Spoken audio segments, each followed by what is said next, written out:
আর এবার বিজেপি নেতার কুকথা, হ্যাঁ, সমবায় ভোটের আগে একটা অডিও ভাইরাল হয়েছে, আর সেই ভাইরাল অডিওকে ঘিরেই রীতিমতো শোরগোল পড়ে গিয়েছে। দেখাবো কি রয়েছে সেই ভাইরাল অডিওতে। হ্যালো, হ্যাঁ, কোথায় আছো? কে বলো দেখি? আমার কে চেনার দরকার নেই। আমি বলছি প্রার্থী কি হচ্ছে, দোকানটা কি গাড়ি ঢুকাবো একদম? দেখাবে 2 ঘন্টা এখন সময় আছে, যে একটা উদ্যোগ করো। দোকানও থাকবে না, বাড়িতেও থাকতে পারবে না, এক গুদ ভেঙে দেবে একদম। বাপকে বল এই মুহূর্তে এখনো সময় আছে উদ্যোগ করতে। প্রচুর মার খাবি, সব পাঠাবো।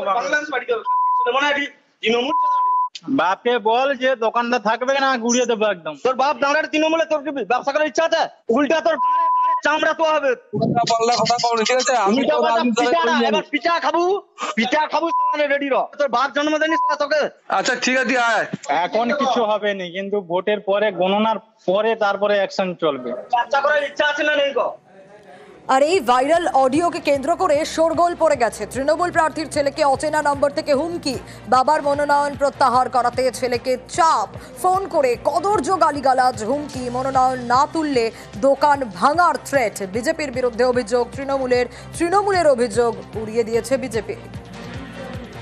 বিজেপি আশ্রিত দুষ্কৃতীরা ওই কালীচরণপুর সমবায় সমিতির নির্বাচন ক্ষেত্র সাউথখালী চর থেকে যিনি প্রার্থী হয়েছিলেন সেই সমবায়ী অমিয় সাত্রাকে প্রাণনাশ, দোকান এবং বাড়ি ভাঙচুর, অগ্নি সংযোগের হুমকি দেয় ফোন করে। ওই নির্বাচন ক্ষেত্রে বিজেপির পরাজয় সুনিশ্চিত। গত দুদিন ধরে ওই নির্বাচন ক্ষেত্র কালীচরণপুর, সাউথখালী চর, সাউথখালী জালপাই জুড়ে ভোটারদের হুমকি দিচ্ছে। এআরও এবং এআরসিএস এর দৃষ্টিগোচর করেছি। নন্দীগ্রামে তৃণমূল কংগ্রেস একটা অস্তিত্বহীন দলে পরিণত হয়েছে। 5টি সমবায় নির্বাচনে দিনক্ষণ ঘোষণা হওয়ার পর ঠিক ভোটের আগের দিন পর্যাপ্ত পুলিশ পাওয়া যায়নি বলে ইলেকশনটা বন্ধ করে দিচ্ছে। পরে আমরা হাইকোর্টে গিয়ে এই ইলেকশনের দিন করে ইলেকশন করানো হয়েছে এবং তৃণমূল কংগ্রেস গোয়ারা হেরেছে, ভারতীয় জনতা পার্টি সবগুলো সমবায় সমিতির নির্বাচনে জয়লাভ করেছে। ওখানে জোর করার কিছু নেই। তৃণমূল আমলে বিজেপি জোর করবে এই ধরনের পরিস্থিতি আছে নাকি পশ্চিমবাংলার কোনো জায়গায়? পুলিশ পুরোপুরি দলদাসে পরিণত হয়ে তাদের কাজ করছে।